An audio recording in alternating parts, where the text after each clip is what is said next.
Selamat berjumpa kembali dalam layanan audio Sahabat Seperjalanan. Hari ini adalah hari Rabu 10 Desember 2025. Tema renungan saat teduh kita dengan judul Murni dan Tahir. Firman Tuhan terambil dalam Maliaki 3 ayat 2 sampai dengan ketiga. Siapakah yang dapat tahan akan hari kedatangannya? Dan siapakah yang dapat tetap berdiri apabila ia menampakkan diri? Sebab ia seperti api tukang pemurni logam dan seperti sabun tukang penadu. Ia akan duduk seperti orang yang memurnikan dan mentahirkan perak, dan ia mentahirkan orang Lewi, menyucikan mereka seperti emas dan seperti perak, sebab mereka menjadi orang-orang yang mempersembahkan korban yang benar kepada Tuhan. Mari kita berdoa. Bapa yang di dalam surga, biarlah kami tidak hanya ingin hidup baik dan sukses dalam banyak aspek, tapi kami pun ingin hidup baik dan sukses di dalam menjaga hidup yang penuh dengan kemurnian dan dalam ketahiran. Dalam nama Tuhan Yesus kami berdoa. Amin. Shalom sahabat seperjalanannya dikasihi Tuhan, murni dan tahir. Mari kita belajar tentang tahir dulu. Tahir berarti disembuhkan dari sakit penyakit, ditahirkan. Dan kata tahir identik dengan kusta. Di dalam Alkitab kita lihat dalam perjanjian lama, perjanjian baru, bagaimana orang-orang kusta itu berharap ditahirkan dari sakit penyakit yang ada, disembuhkan. Dan kita tahu dengan jelas kusta adalah penyakit yang sangat spesifik di zaman terdahulu, yang memang tidak mudah mendapatkan obatnya, tidak seperti sekarang. Kita banyak bertemu dengan obat-obatan segala macam penyakit dengan teknologi yang ada ditemukan, bagaimana untuk mentahirkannya. Tetapi zaman terdahulu itu tidak mudah. Orang-orang yang sakit kusta untuk mendapatkan tahir itu membutuhkan banyak sekali mujizat yang dari Tuhan, dan itu Tuhan yang menyembuhkan. Dan kita melihat banyak orang lebih berjuang untuk tajir, bukan tahir. Kalau tajir artinya bahwa dia ingin menjadi orang yang ingin kemudian mendapatkan sebuah kemajuan di dalam banyak aspek, khususnya berkenaan dengan finansial, dengan kekayaan, harta benda, rumah yang banyak, tanah yang banyak, lalu uangnya tidak terbatas. Dan kemudian tajir berarti punya barang-barang mewah, mungkin mobil, tas branded, arloji branded, sepatu yang luar biasa, rumah seperti istana. Lalu kemudian dia punya ruang garasinya itu tidak hanya satu dua mobil. Kita tahu dengan jelas orang-orang yang tajir dengan merek-merek yang mahal ada di sana, dan itu bisa puluhan mobil yang ada di sana. Belum kemudian harta benda yang lain. Tahir atau tajir, pilihan kita. Orang mengatakan kalau bisa dua-duanya Pak Pendeta. Selain tahir, tapi juga tajir. Itu perkara yang tidak mudah. Tuhan mengizinkan kita kaya, Tuhan mengizinkan kita berhasil dalam banyak aspek. Tapi Tuhan menginginkan kita tahir. Tahir hati, murni hati, tahir pikiran, murni pikiran yang digambarkan di dalam Alkitab. Engkau ditahirkan seperti penatu yang membersihkan dengan sabunnya dari seluruh kotoran yang ada. Logam pun dikatakan dimurnikan. Karena untuk logam yang bernama emas dan perak, seringkali sebelum dimurnikan, dia tercampur dengan berbagai macam kotoran. Tentu mereka yang bergerak di bidang logam, di dalam meleburkan dengan api yang panas, maka akan dipisahkan. Biasanya kotoran-kotoran itu akan terangkat ke atas, lalu kemudian dibersihkan. Itu sepengetahuan saya. Tetapi tentu yang paling memahami, merekalah yang menjadi orang-orang yang bergerak di dalam dunia tersebut, yang sangat paham dimurnikan dari kotoran seperti apa. Kemudian juga seperti sabun penatu yang membersihkan pakaian. Jadi penatu itu artinya tugasnya adalah penjaga pakaian untuk kemudian pakaian-pakaian yang kotor itu menjadi bersih. Dan kita pun hidup kita dimurnikan.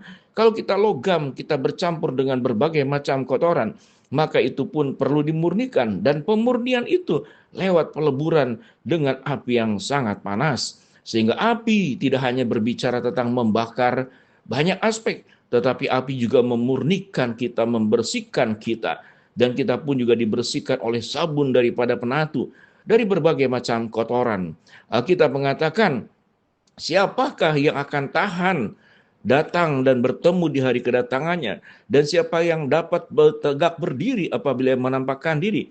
Sebab ia seperti api tukang pemurni logam dan seperti sabun tukang penatu. Dikaitkan kemudian dengan orang Lewi yang dihususkan untuk mempersembahkan korban. Sahabat seperjalanan yang dikasihi Tuhan, kita berjuang untuk tajir, tapi kita jangan lupa berjuang untuk tahir. Kalau kita tajir adalah keindahan yang kita dapatkan di dalam dunia, tentu saya berdoa sahabat seperjalanan semuanya dilancarkan di dalam mencari peningkatan ekonomi maju. Kalau bisa menjadi orang-orang kaya, bahkan konglomerat. Tetapi jangan lupa ada perjuangan hidup kita yang jauh lebih penting. Bagaimana kita tahir? Kita dibersihkan dari berbagai macam dosa. Dan Alkitab mengatakan pada saat Yesus yang datang dia yang datang kedua kali. Yesus datang yang pertama kali, Yesus lahir di kandang domba mati, dan Yesus kemudian bangkit, dan Yesus akan datang kedua kali untuk menghakimi kita. Maleaki berbicara sebuah kitab yang menubuatkan tentang kedatangan Kristus yang kemudian secara sempurna kelahirannya, kematiannya, kebangkitannya, naik ke surga, ya dia akan datang kedua kali, dan sebagai anak manusia yang Alkitab mengatakan, dia akan hadir sebagai hakim yang mengadili kita.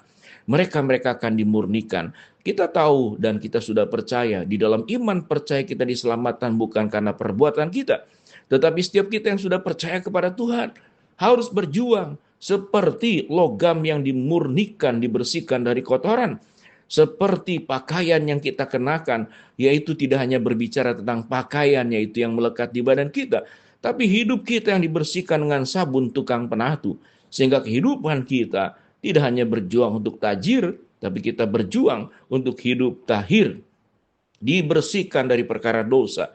Dan sewaktu saudara-saudara menjadi orang yang tajir, punya segala-galanya, tidak menjamin hidup bahagia, semakin kaya. Kalau kita tidak tahir pikiran hati kita, hidup kita tidak dibenarkan, maka seluruh kekayaan yang kita miliki itu seringkali pedang bermata dua, bahkan bisa menghancurkan hidup kita pribadi, menghancurkan rumah tangga kita, dan menghancurkan banyak aspek. Karena sesuatu nafsu yang berangkat daripada hidup yang tidak ditahirkan, sewaktu diberkati dengan berbagai macam kekayaan, seringkali itu menjadi ajang dan tempat kita melakukan banyak dosa. Sehingga tatkala kita berjuang mencapai sukses kemajuan dalam banyak aspek, jangan lupa, jangan hanya berjuang untuk menjadi orang-orang yang tajir, tapi menjadi orang-orang yang tahir, orang-orang yang dibersihkan. Dan tatkala Tuhan sudah mentahirkan kita, maka segala perkara yang ada pada diri kita, mungkin kekayaan, kedudukan, kemudian pengaruh, karunia yang ada pada kita, kita bisa gunakan semua semata-mata hanya buat kemuliaan Tuhan dan bukan untuk kemuliaan diri sendiri. Karena ingat, kehidupan kita satu hari kelak nanti akan bertemu dengan Sang Pencipta kita, yaitu siapa? Anak manusia yang akan datang. Di hari kedatangannya akan memurnikan kita. Biarlah kita hidup menjadi orang-orang yang baik-baik, menjalankan seluruh kehidupan yang menjadi anugerah dalam kehidupan kita dengan baik. Pikiran kita baik, hati kita baik, mulut kita baik, tingkah laku kita baik. Pikiran kita ditahirkan, hati kita ditahirkan, mulut kita ditahirkan, langkah dan karya tangan kita pun ditahirkan. Maka Tuhan akan dimuliakan. Biarlah kita menjadi orang yang dimurnikan seperti logam, dan ditahirkan, dibersihkan dari kotoran-kotoran, seperti penatu dengan sabunnya, membersihkan baju, pakaian, kehidupan yang kotor pada diri kita. Mari kita berdoa. Bapa dalam surga, terima kasih buat kebenaran firman Allah yang kami pelajari. Hamba-Mu berdoa, buat sahabat seperjalanan yang sakit, Tuhan jamah sembuhkan. Sahabat seperjalanan yang sedang menghadapi masalah, Tuhan bukakan jalan. Sahabat seperjalanan yang sedang berdoa mengharapkan sesuatu, Tuhan kabulkan sesuai dengan waktu dan rencana Tuhan. Tuhan berkati kami, supaya kami menjadi orang-orang yang dimurnikan seperti logam, ditahirkan, dibersihkan oleh penatu dengan sabun kehidupan dari Allah. Dalam nama Tuhan Yesus kami berdoa, amin.